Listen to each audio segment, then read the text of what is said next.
Hello, and welcome to another episode of Moving Picture Massacre. This episode is season 2, episode 6, and it was an episode, or it will be, as you were here to watch, because this movie was interesting. I'm not even going to try and talk about it just yet. I'm going to throw it right over to Matt because this is a movie Matt found and brought to our lovely eyes and ears. And we appreciate you, sir. So please tell us what movie we watched this week. All right, so this movie actually was something to even watch it because it's not streaming anywhere. So these guys had to go out and buy their copies as well. But anyways, it is from Fangoria Presents Angel of the Night, and I've got the BKO variant here.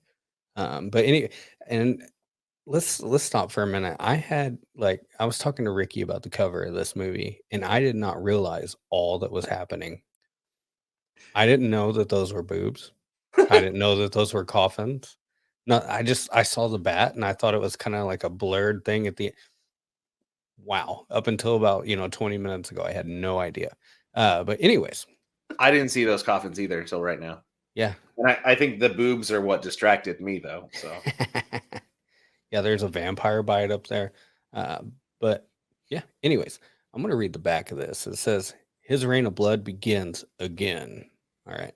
Rebecca has inherited her grandmother's gothic mansion and brings both her best friend and her boyfriend for a weekend. While exploring the crypts, they discover an old dusty book which describes the life of a vampire. As the story unfolds, it becomes apparent that the vampire was Rebecca's great grandfather, Rico. Later that night, Rebecca finds herself in a trance, reciting an occult ritual described in the book, resulting in the opening of the coffin and new life for Rico. The angel of the night is back. Man, this is something. I urge people to go and watch this movie because I've never wanted a movie to end so fast. I think I was sending messages in the middle of this movie like, how much longer do I have? And it was really a cry for help. Like I needed reassurance that it was going to end very, very soon, and luckily it did. But wow, Fangoria, you should be ashamed of yourself that you foisted this movie onto us. We had no idea what we were getting into, and it's trash. Like it's bad. Um, Tom, go ahead. Take it away. okay. Um, yeah, as it says, a woman and her boyfriend and her friend go to her grandmother's estate to see what she inherited, and then you get lots and lots of old backstory on vampires. The girlfriend, I'm sorry, take that back. The friend and the boyfriend read a bunch of stories that all relate to this vampire lineage and then end up fucking each other. Yeah. At the Yeah, end. yeah.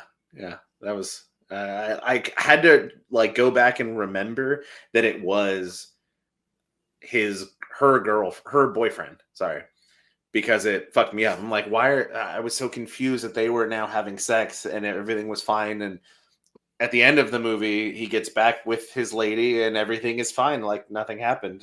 And that's you have to watch it to kind of see what I'm talking about. But this was a movie. I will be honest with the two of you. I don't think I have the exact same reaction that you do to this movie. As I told you before we started this, I did have a handful of drinks directly after work before I started watching this movie. My roommate caught me talking to myself multiple times from the other room while I was trying to explain to myself what was happening in this movie because I was watching it alone. I needed to say these things out loud to understand it or to register what was happening. I needed someone to explain to me. why this was happening, but no one was there. It was just me, my own thoughts, and my roommate laughing from the other side of the room. But in saying that, I didn't hate the movie as much as you guys did, but in a way that I just enjoyed watching an awful movie. The yeah, like this is a Danish movie, correct? Eh, yeah. So all dubbed over, no actual English said. I'm sure the lines aren't word for word, and if they are, you just don't know how to write a movie, and that's fine too. There's many of those that exist, so I can't say for sure. So, saying that, watching these people act and then getting these just like spoken words on top of them was pretty damn hilarious at times. Also, very annoying at other times. I will be completely honest with you on that. So, with that being said, I don't want to go too far into specific things. Ricky, tell us what you thought about the movie. Well, I mean, really, the only notes I have on this movie, I only have two notes that I took for this entire movie. It's hard to say that this movie was poorly acted because the voice dubbing was so bad. Like, whoever they hired to dub these English voices over the Danish spoken parts that they did in the movie, it was terrible, terrible, terrible. It was like watching like one of those when you're a kid in school and they wheel in the big VCR stand and like it's like one of those anti-drug videos. It's like they hired the people that do those to dub these voices over. It was horrible. So I think maybe if we saw this movie in the Danish language with subtitles, it may be a little bit better. Not much, but it, you may be a little more invested than I was because I know I picked up my phone multiple times just seeing what was going on in the world other than this trash movie. But a couple other things that I left notes on. The first vampire that shows up, I actually mentioned this when me and Matt were talking prior to filming the episode, but that first vampire that pops up just looks like a giant gremlin. That's exactly what it looked like. It's just a huge gremlin with big, huge shark teeth. That was the first thing that popped to my mind. I was like, oh, they got Gizmo. Look at him. And later on, I believe it's the Rico character, the great grandfather or whatever, early in the movie, when he pops up and his face is like, oh, they're trying to give him like the sharp features and everything. I was like, oh, this is a great value from Dusk Till Dawn. Like they tried to make the vampire look like a monster. I was like, it worked for Robert Rodriguez and Quentin Tarantino. It doesn't work for you, bud. Let it go. Uh, that's really the only notes I have. I'm sure I'll remember other things while we're talking. Matt, any thoughts you wanted to throw out there? Yeah, you brought up, the Dusk Till Dawn look. This movie was kind of like a ripoff of a few different vampire movies. The guy at the end that was the vampire Rico, I thought they dressed him up like Dracula. Okay. And then you have a team at one point in this movie of people in leather jackets and they're vampire hunters. And you think of James Wood and vampires. And then you were just mentioning the Dust Till Dawn ripoff. It's almost like someone watched all these vampire movies because I don't think this predates any of them and was just like, oh, these were popular and this worked really well. Let's incorporate this into our movie. And I don't, it was much. It was too much. Like, I would understand, like, if you want to rip off John Carpenter's vampires, sure, take some aspects from that and make your own movie with it. But just to throw all this into the pot together was just a little much, and nothing really fit well together in this movie. Trying to think of some other things. The the opening at the beginning, I was expecting an actual vampire, and like he said, you got this like gremlin bat looking monster that caught me off guard, and also it was way back in time. You had the guy dressed up almost like Shakespeare. You had the old priests, and that kind of caught me off guard because right after that, you jump into another flashback where, like we were talking, James Woods and vampires, the jackets, and they're hunting vampires. The movie is all over the place, and it's a story being told up until, gosh, what, the last 15 minutes of the movie, and that's when you hit like the current time, and you're like, oh crap, like in my mind, it was like, how much more of this do I have? Is this going to be like a 45-minute part? But the current like ending of the movie is only like 15 minutes long. And that in itself was a spectacle. There was a lot happening in that last 15 minutes where I was like, what the hell am I watching? I'm not going to go really in depth onto that because I'm sure everyone will kind of want to talk about the ending of the movie. But Tom, what did you not like about this movie? You know, there's parts of the translation that I wonder if it's bad translation or bad writing, and I'm really not sure because there's like a section where the friend is talking to the boyfriend, and she goes, "Why don't you have a car?" And he goes, "Fuck that." And she's like, "After all, you're a cool guy." And like that was the whole conversation. And I was like, "What the hell is that?" That is terrible writing. It makes no sense whatsoever. But then there's also sections where um oh god, what was it? The part where the Alex character in, I think it was one of the flashbacks, I can't remember. Yeah. He left the girlfriend when she explained that she was taken advantage of and pretty much that she was raped by an older man, which was this vampire. He was like, "Oh, what? Oh, I'm out of here. You're gross." And just like got off the phone with her and just left her there. And it's like, is that just bad? Is that really bad writing? That you would just walk out on somebody when you found out they were taken advantage of by somebody else and not like consoled them and asked them what happened? Or is that just a translation that made no sense whatsoever? I don't know. So there was some pretty ridiculous things there, and it's a very fine line of something I didn't like and something that I thought was slightly hilarious. The part where they're telling a story. There's so much storytelling between this, couple that's not a couple, that end up having sex, but they're not even a couple. And they talk about how, oh, the girl has holy water. And they're like, how'd she get holy water? And they're like, oh, there's some pages missing in the book. The priest must have gave it to her. It's like, you don't have an explanation to how you got from this part of the story to this part. So you just said, oh, there's pages missing in this story we're telling. So I guess you just have to believe us. It happened. That's terrible. But I laughed. I literally laughed out loud when that happened because it's so bad. There's no reason for that to ever be said. And they probably, it makes me wonder if the script literally just called for that, or if they got to a section while filming and went, oh shit, we didn't explain that. Oh, let's just add this funny quip in there and it'll be fine. People will think it's funny.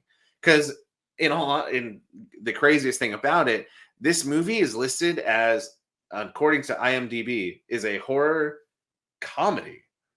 So they tried to make this movie funny, which is almost even worse because there's nothing funny about it besides how bad things are. There's no actual comedy. It's all us laughing at poor execution. You know what I mean? I'm trying to think of other things I didn't like. I had a couple other things that I wrote down. I don't know that I'm just mixing it all together at this point because again, I can't decide if I hate things or like them because I hated them. Was it the end where it was the end? I apologize if I take this from anybody, but the holy water gag where she finally does have that holy water and she looked like she drank it. And I was like, what are you drinking holy water for? And then she spits it in his face, the vampire's face. I felt like she said something in between those things and somehow still had liquid in her mouth. unless I just completely missed her not speaking. It seemed like she said words and then still had liquid in her mouth somehow, which is pretty amazing. But then it like slowly registered in my brain that, oh yeah, she has a vampire baby in her belly. And it scans down and she's wearing like bright white jeans that are now just like covered in blood. So she like gave herself a vampire abortion by drinking holy water. And that is something I have never seen in a movie. I will say that right now. I don't know if I ever need to see it in another movie, but it, you took a shot. I'm not going to tell you hit it out of the park, but you took a shot on something different. I will give you that.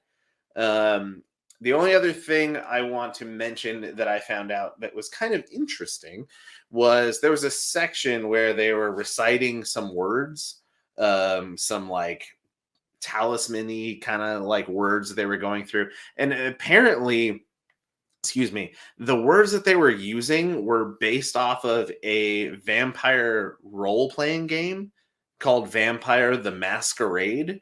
And they were the names of the vampires you got to play in this role-playing game that came out in 1991. This movie came out in 98.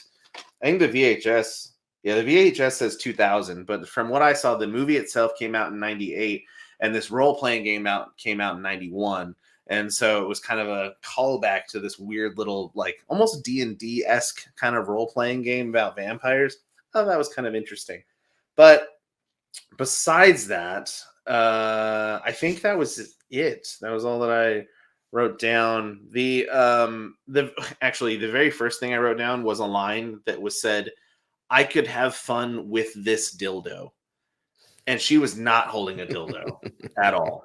So I'll let you watch the movie to see what she was holding, but she was definitely not holding a dildo. This was the girl that ended up fucking the girl's boyfriend. So you can tell she's a terrible person, to use random objects as a dildo. So go watch the movie and find out what that dildo was. Ricky, I don't know where to go from here, but do you have anything else to say before we just kind of give our last will and testament on the rating of this movie? Well, I did want to add a little bit. One thing to what Matt said earlier, he was talking about the leather jacket crew, the little vampire crew. Little fun fact, one of those vampires, he's not recognizable, but one of them is Mads Mikkelsen. This is one of his early films, but he was the character named Ronnie, and he's very hard to recognize until he opens his mouth. Then you can see his teeth. He's got very distinctive grill on him, but he's got a goatee and he's wearing sunglasses, so it's hard to make him out, but this is one of his earlier films. So that's a little fun fact. And if we didn't know that person by name, what other things were they in that I would realize or recognize? He was Hannibal in the TV series. He was the one of those Marvel villains in the second Thor movie. Was that it? Oh, he was the dark elf dude? Yeah. Oh, I didn't know that. Oh. He was in Rogue One. I did not catch that. Yeah, he's been in a lot of stuff, but he didn't really start getting he didn't get his big break until no, I'm wrong. I'm 100% wrong right there. He was the villain in the first Doctor Strange movie. That's it. Yeah. Oh, that makes sense. Yes. I was 100% wrong there. But yes, that's him. This is one of his earlier movies, and he's a great actor. Great. I love him. But not so much this movie. And there was one thing you were talking about that I wanted to add to, but I completely slipped my mind while I was over here trying to figure out what Marvel villain he played. So, Matt, if there's anything you want to add while I brainstorm here and try to remember what I was going to say, go at it. Yeah, the grand finale ending. I laughed. I think like Tom out loud. You get these they don't even explain what they are. I guess I'm just calling them zombie hands that drag Rico, the Dracula lookalike vampire, down into hell, as what I suppose. And you get this big flash of light, like he blows up, and that's the end for most movies. Because she stabbed him with the dildo, right? Yeah. Yeah. Yep. And then they flip back to her grandfather now, I guess, as a ghost laying there on the ground. And you get this like Michelangelo angelic painting looking of an angel that like descends from heaven to take the priest back. It is wild. I think it's her grandmother too, if I'm not mistaken, because the girl looks exactly like her when I'm watching it. I it was something. It was just I was not expecting that to happen because you watch a horror movie and one or the other happens and it was like, oh well, yeah, what the hell? This movie's gonna be over. No, it was not. It I I don't even I'm really just urge people to find this movie. It's gonna be difficult, but you really should watch this for yourself. This would be a fun like get together type movie with your friends because there is a lot of just absurdly funny things in it that I mean it's stupid. If you watch it by yourself like Ricky and I, chances are you probably gonna have the same reaction as us. But this is a group movie. If I watch this with like 5 or 6 people, it's going to change the whole dynamic of the movie for me. Everything is going to be funny. You can riff off of it with your friends. It'd be great for that. But yeah, I really don't have a whole lot more to say about it. I remembered what to say about. So Tom was talking about the holy water scene, and the part that bothered me the most about that scene is when she's kissing the vampire. She already has the holy water in her mouth. Wouldn't he have been affected by that? I mean, there's a transfer of fluids there while you're kissing someone. Like, but no, she tuck it into? She got like a kangaroo pouch in her mouth that she had it tucked into that she can just release when she wants. I don't. It's like, I don't know what, Venom. but that was something that because you didn't mention that part, so that really bothered me because it didn't while they were kissing. Like immediately when they separate, that's when she spits it on them. So I was like, she already had it in her mouth, and then she says something and takes another swig of it, and that's when the floodgates open. But yeah, that's what I was trying to remember, and I figured it out, and it was trash. I'm really curious about that because, like, if you drinking a liquid is not going to get down and affect, like, I don't know anatomy super well, but I feel like drinking some sort of liquid going into your stomach is not going to instantly affect your uterus and the child that is being born in you to then, I don't know. Again, vampire anatomy has got to be different. It's not going to be an instant transfer from your esophagus down straight into your umbilical cord and then into the baby. So Right. there's a little bit of a time lapse there for that to happen. Yeah. Okay. Well, at that point, let's rate this movie, you guys. Let's take a deeper look into Angel of the Night and give our rating. Matt, since this is your selection, what do you rate this movie? I'm gonna give it a 1. Like just a solid 1. I don't have. It's not the worst thing we've seen. At least not that I've seen since we started this. But it's not the best by far either. So a 1. 1 seems fair. Ricky. What do you think, Ricky? Based on what I said earlier, the dubbing really ruined the movie for me. So I'm gonna give it a 1, but I feel that maybe if I saw this movie in the Danish language with subtitles, it may raise that just a little bit because the dubbing was just terrible. The voice actors they chose, the timing, just everything was bad. So that took it down a lot for me. If there was a Danish version that I watched, which I will not, I'm not giving this movie another chance. I might give it a little bit more, but no, not right now. Tom, what do you got? Oh, that's fantastic. Another thing that I thought was hilarious is when that one like vampire dude turned into a rat and tried to run away.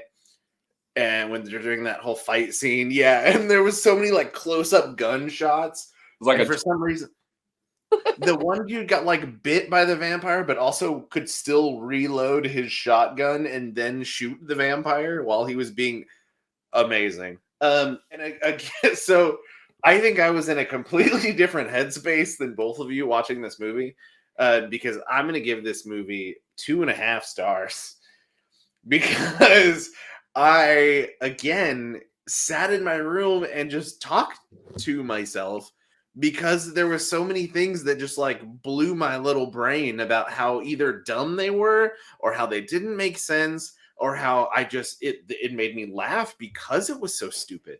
So I 100% am an advocate, as what Matt said, as to watch this movie with friends. Go and buy the DVD or something on Amazon because it does exist on Amazon. It's a little easier than trying to, buy a VHS for a lot of you people that don't have VCRs. You're not going to find this on a streaming service. Unfortunately, you're not going to find it on YouTube for free either. So go ahead and spend the $10. Spend the $10 and buy it on DVD and watch it with a group of friends and a 30-pack of PBR and laugh your ass off. Because I feel like that is 100% what would happen. So again, I'm going to give it a 2.5. And just for the comical aspect of how bad this movie is. We've seen movies like Lost Voyage, our last episode. That movie was bad. So bad. But not comically bad. It just looked bad. And for this one, again, and it could just be me, and that's totally fine. But this one, the things that took place, there was a lot of fight scenes and stuff like that I semi like enjoyed. There was some cheesiness to them and that kind of thing, but I was fine watching it. There was a good amount of blood throughout the movie. I'm not going to go on. Watch it. Watch the movie. Every one of us thinks you should watch this movie. For one reason or another, you should experience watching Angel of the Night from 1998 or 2000, according to this tape. And going forward, we're going to take this movie and possibly one or two of us will, light it on fire and never touch it again. But we're going to decide currently what we watch next week. We have our wheel here for episode 7. Pretty exciting. We just talked about how each of us chose 4 movies at the beginning of this season. We've gone through a few of them already, being episode 6, right? So that means we've gone through 5 movies already. Ricky has 3 movies left, and Matt and I both have 2 left. So we'll see what this next one is. I'm going to let it spin. I'm doing this thing because I don't want you to see the name of every single movie that pops up. But we're going to watch Trauma. Trauma is a Dario Argento movie, if I'm not mistaken, that is no longer right next to me because my roommate cleaned the house while I was in Las Vegas. It used to be right there. And it is a Giallo movie. I think the first real Giallo movie we have done on this channel. So I'm kind of excited about that. So we're all in store for some black leather gloves and a knife and probably a man dressed up like a woman, because I feel like that's how every Giallo movie ends, with some sort of weird transgender, misleading situation there. So very excited to watch Dario Argento's Trauma next week. Thank you guys so much for hanging out. If this is your first time here and you sat through 32 minutes of a video without knowing what the hell was going on, well done on your point, or on your part, not point. This channel is full of random movie reviews of movies we've never seen before. So thank you for hanging out. If you want to watch more movies or more movie reviews that you have never seen, most likely either, stick to this channel. There's tons of videos. We have a whole first season of 16 different episodes, or 15, something like that. And we have a whole stack of other ones still to come. So like and subscribe. We appreciate you very, very much. and we will see you guys next time.